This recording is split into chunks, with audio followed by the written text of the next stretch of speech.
When George Bush was elected or selected, or however he became the president, I think that's when a particular era of confusion entered into our culture about why certain groups of people were voting one way and why other groups were voting another way. And there was this process of othering that I saw where the political left decided that the right must not be very smart.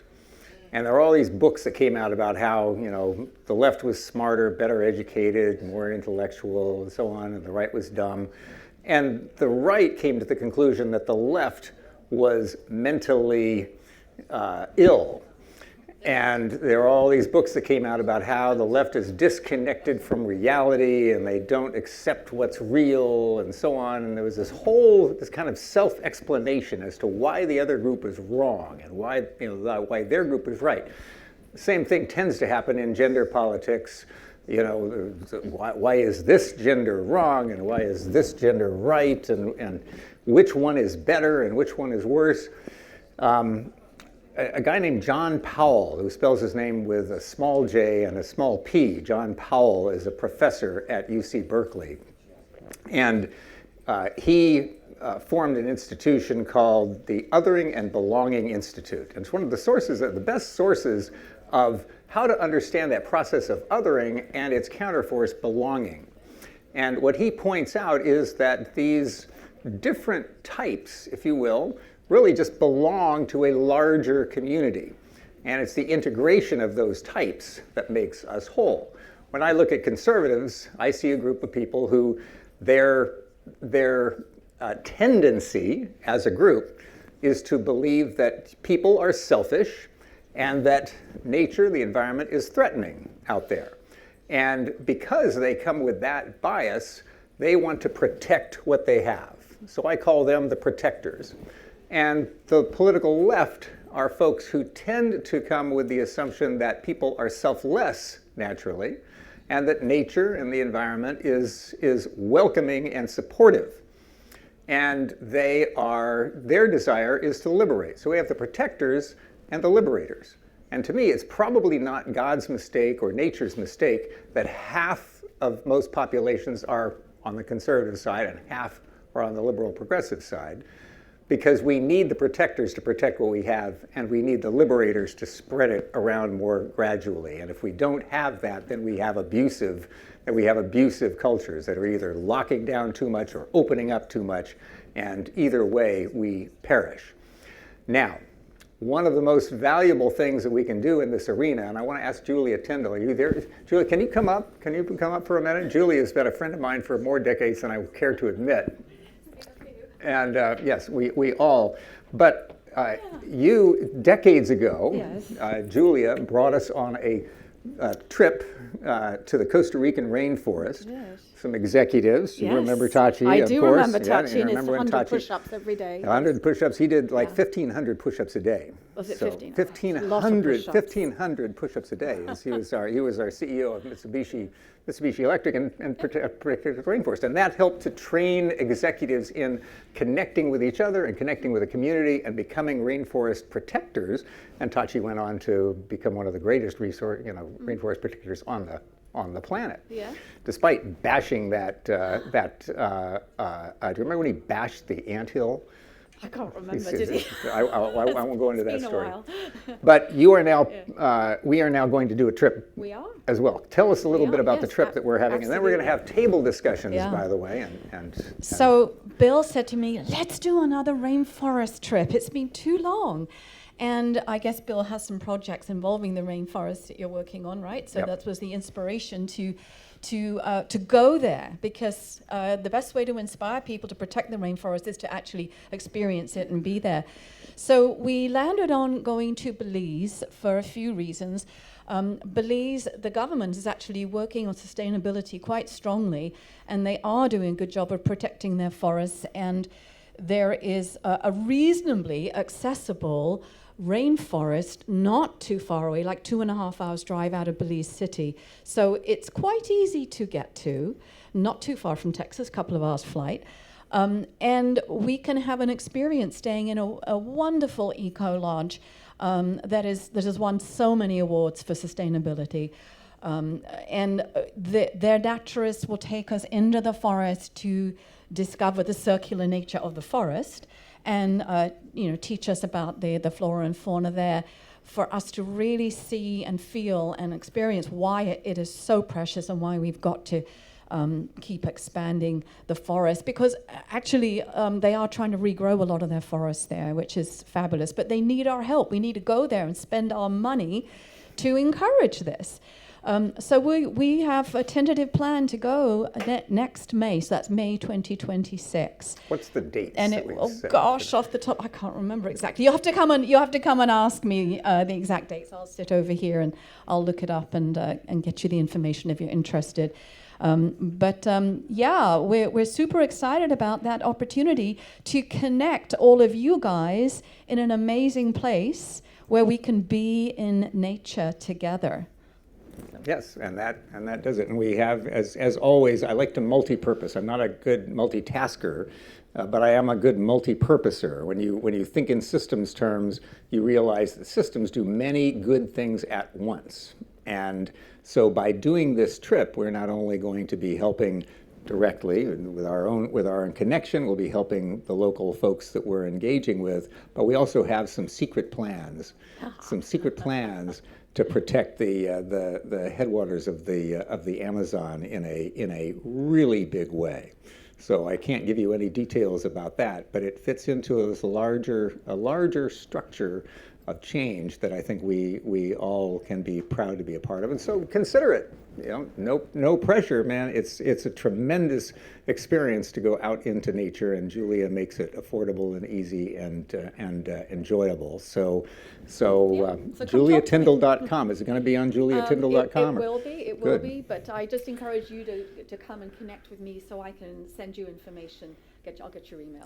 Now we are going to go to table discussions right now, and I'd like to invite Doozy to come on up and give you the details of our table discussions as we get to know each other. This is your opportunity to chat with people who may have intrigued your thoughts and your ideas in the course of the morning here, and learn a little more, tell a little more, make some connections, help to create community. Doozy. Okay, as you can see, we have 5 tables planned. Please get up and go to the table that is of most interest to you. We're going to do you'll have to choose one table. Yes, so right here we have Kirsten Liegman, whose focus is on building and housing. Over here we have Samantha Shireman at the proactivism table. Back there we have Stacy Savage with the zero waste table. Right here, I'm going to invite Casey Rogers. Casey Rogers will come over to facilitate the table on the power of women right here shortly. And Grant Wilson and Joni Clark of the Earth Law Center will be over here at the environmental justice table. The purposes of these tables is to meet people who share similar interests with you, to do some deeper networking, to learn about topics that you might have an interest in, and to develop, ideally, some solutions about how we might move forward in those issues. We have Post-its, we have poster boards. You're welcome to write all your ideas out, and we look forward to hearing your thoughts after about 40 minutes. 40 minutes. Okay, we are going to move into our report backs, and I'm excited to see. It's so fulfilling for me to see people in discussion on this and, developing these communities and these relationships that we are here. So, music to my ears. But we are going to move into a group process now, which there's resistance to because the conversation is so good. So what I'd like to hear highlights from the tables, and then I would like you to think about a highlight that you've felt from our experience so far in the last 2.5 days, to the extent that you've been here, that you might want to relate to others, because we will be reaching out to others to bring them into this conversation during the next year. So I'm going to ask you first for highlights from your table, and then either you or others, I would like to hear highlights of the experience and why others should be here at this experience. So think about that. I'm going to go to this table first. You want to give one or two highlights quickly of your conversations? Is this on? Oh, It's yes, it is. on. They turn it magically on when you start speaking. I know, I'm theoretically. impressed. Isn't that? Yeah, it's like, wow, man. Technology works Yes, sometimes. yes. So this was a super inspiring conversation. Our table is about housing and building, and I added community to that because we can't have homes in isolation without community. And just to summarize what happened is we talked at all levels, because really what we're talking about is both the internal side of things, how we design our interior, the home itself, the community, the garden space, how we bring nature into that and humans into nature with where we live. And then we really got into the discussion around what are the blocks? What are the blocks to really, I mean, we were just talking about we long for this kind of living. We long to be in community and homes that are healthy and non-toxic and connecting, right? So what are truly the blocks that are keeping us from doing that? And we came up with, there's the how we've always done it, the resistance to change part. There are the buyers and the contractors who have done it always the same way and are afraid to bring in something new, not educated enough. And so we were looking at, okay, how can we get through those blocks? And my favorite one is, of course, the guerrilla approach of just do it and ask for forgiveness later. And storytelling was a big one. Going into the communities themselves and having local stories and talking to people and seeing where their own individual blocks are so that they can understand what is at stake and what is possible. We were talking a lot about youth and mentorship and really bringing in the youth into this. And then, of course, there was a lot around the building materials and the incredible palette of options that are available. These two ladies are working on a material that is mushroom-based to build houses. How cool is that, right? So there is just so many possibilities, and really getting through the blocks. Regulatory is, of course, a big one, and I think that is where it goes back to the previous discussion around proactivism. be proactive and talk to your local regulators and say, this no longer makes sense on these issues, right? And then the final one was we need to move to lifetime costings, and that's what circular economy is all about, is lifetime costing, rather than just right here, right now, plunk it down and we're done. And we need to look at the savings that biophilic design and biomimic design and building with nature can bring. So that's kind of the summary. Great. Yeah. Well, we appreciate that. And I know that there are people around the table there that have developed systems for dealing with all of that. So we'll look forward to hearing more about that. How about the power of women here? I think it just comes on. I think. There you go. Wow, man. Hello. So we had a really interesting conversation. I think it was like an exchange of ideas of like struggles, realities, and aspirations and inspirations. So it was like the realities and the struggles of the corporate world, but also like what could we use as imagination, right? How do we think about systems outside the one that exists? We're watching, the American government tear things down for better or for worse. But when things collapse, for regardless of the reason, that really is provides an opportunity for growth and rebuilding. And so like, what does that mean, right? And even though it's like really scary to live through this moment, how do we, take the things that we know to be true? How do we take this science, this drive? Casey brought up that how did you say it? That the idea of sustainability is already out. Like, it's already loose, right? We're not going to be able to turn back. And even if we have to change things like language, does it matter if the work that we do continues forward, right? So I think it was definitely also a little bit about like how isolating this work can be. I don't know if anybody raise their hand, feel isolated in this work sometimes.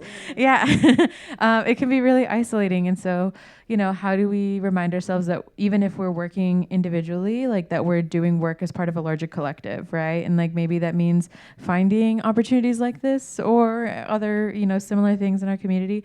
But, a constant reminder that we are not on our own. Yeah. And how has EarthX been different from other events and experiences in enabling that for you? I don't know if it's been different. I think maybe different in the sense that I've connected with new people. I definitely love networking. I think it also helps that I'm an extroverted person. But, I think these types of exercises, these sort of breakout rooms, when you're an adult, it's a little bit different from when you're a kid and you're in school and you're forced to talk to the people next to you. When you're an adult, you're not forced to talk to anybody. So being placed in situations where you have these like breakout bubbles and you're like, hey, this is what I do, in a way that feels more organic than walking up to someone on the atrium floor and saying, hey, what's up? And you don't know if that person's burnt out and you might be burnt out, or, there's like a lot of things, but this kind of feels like we have the opportunity to talk, and we're going to talk, and it's not taking away from any sort of awkward interactions. You don't know where people are coming from. Yeah. How about this table right here? Or your... So we had a zero waste discussion, and these two lovely young ladies are working on, or they placed in a competition, a business competition, on bee colonies, right? And to reintroduce more bees for supporting local wildlife. And we also talked about plastics recycling, and Andrea here is in that field, and also California state legislation around extended producer responsibility, the new legislation in California around food waste and organics diversion, and how that drives behavior change, and some of the failures around these pieces of legislation as well, and really tackling food waste at large generators such as hotel chains and stadiums, theme parks, that kind of thing, airports, big one, and also introducing the topic of biofuels as well, which our friend here from Pakistan is deeply ingrained in, and also all of this just making sure that with our materials like cardboard and metals and glass, not just that, but outside of that with food, and that we're following the zero waste hierarchy, and we're using the refusal, reduction, reuse, repair, remanufacturing, resoiling, all of that, and how resoiling or rotting, that R, has its own hierarchy as well. Whenever we talk about food waste reduction and repurposing of foods, legal food donations for businesses, and working with local farmers and ranchers to donate food to feed livestock, and eventually, the very, very last resort is composting. So that's kind of given the run of the spiel here. Who would you like to see at EarthX this next year to have an impact, have an extra impact? Greta. Greta? Mm-hmm. Yeah. I think she would bring some real star power, and I'd like to see her cross the ocean again in her boat. In her boat, yes. Come across. What would you tell Greta is the reason to come? The reason to come to EarthX? Yeah. To bring the European mentality that is 10 years ahead of what we're doing here over to U.S. shores, that rugged individualism that this country was founded on, and really, really ingrained in Texans as well, is that it's not sustainable. And we need to work as a collective, as a community, like Ariel was saying here, is that, we're all in it together, and I think a lot of people think that loneliness exists whenever it really doesn't. It's just that people are maybe just a little scared to speak out, especially in these political times that we are in right now. So I I just think bringing that star power and showing that, a teenage girl now, a young adult can, if she can do it, so can we. Yeah. I kind of like I like rugged individualism myself. I enjoy it. It's a challenge. And interdependence and so on. It's like I can't do everything myself, but what about those rugged individualists? Do we want them to be here too, or are they just? They're part of the boat. Yeah, right? I mean, yeah. We're all in this together. Yeah. We're all in the boat. Yes, we are. Yes, we are. But I Yes, think we if are. we can lessen that a little bit and have them allow other people and ideas and conversation in, I think that rugged individualism allows people to say, no, I don't care what you want or what you say. And how It I certainly, expect you." it certainly can. I think it's the integration of rugged individualism. It's not asking people to to compromise who they are. Right. It's to be fully who you are in a community that integrates the best of that with the best of the connective. Rugged individualism, being able to do anything on your own and get it done. You're usually doing it for your family. My dad was a rugged individualist, but he was doing everything for my mom. Everything was like a testament, an edifice for my mom, I think. That's why he was a rugged individualist to serve, even though he never said it that way. And so he was trying to serve, and my mom was the connector. She brought people together, and that's what he needed that filled him. So by being a rugged individualist, he was able to express his love in a way that he did it, that I think showed his appreciation for the other ways of connection. How about this table here? Yeah, is this on? It is, amazing.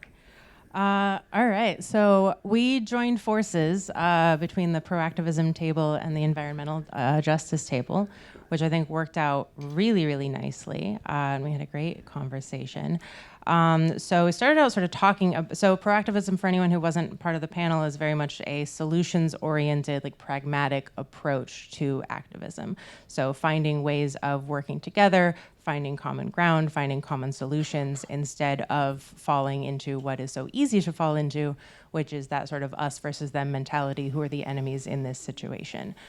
So for environmental justice, we pretty quickly started talking about justice in terms of racial inequities and longstanding injustices, and the ways that different communities are hit disproportionately and impacted disproportionately by the impacts of climate change. So the way that conversation, I'd say, would typically go is that you then get into an hour-long conversation about who is to blame for those inequalities, what is the history and the legacy of racism in America, folks just assuming that means that you're calling them specifically a bigot, and sort of falling into that conversation.